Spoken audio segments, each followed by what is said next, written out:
So here I am installing some 39-inch square hole type fence you got right there. And the reason why I'm doing so is, well, because the neighbor's dog decided to turn into a chicken killer, and well, I don't want his chicken killer coming over and killing my cat. So I'm putting up this fence, and I got a little shortcut in how to stretch your fence so you can get it kind of nice and tight without, you know, pulling and prodding. And I just wanted to give a short video on how I've been doing it. You know, there's other ways to do it, but this way is mine. So let's go over here.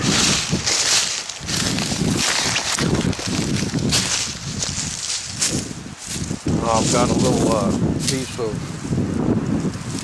plywood here that I just had lying around, and it is just a little bit more narrow than the gap in the fence there, and I've got it tied to a come along, and I just come over here to the bottom of the fence post, and I am able to pull the fence tight enough where I can wire it up, you know.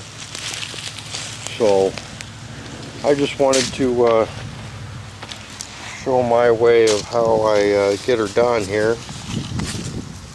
And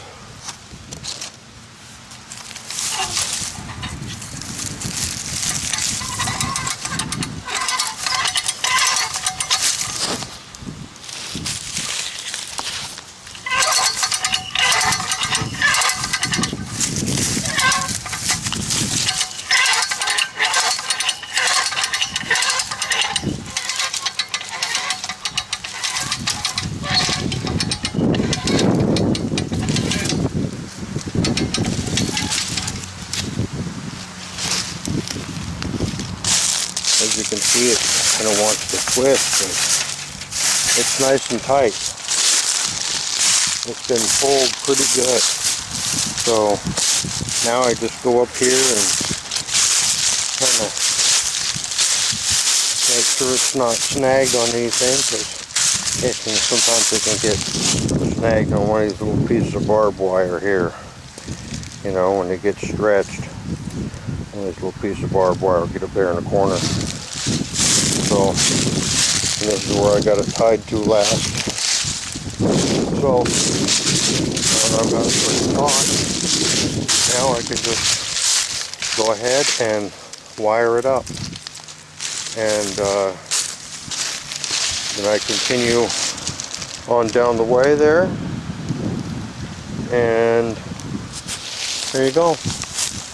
That's how I stretch my fence.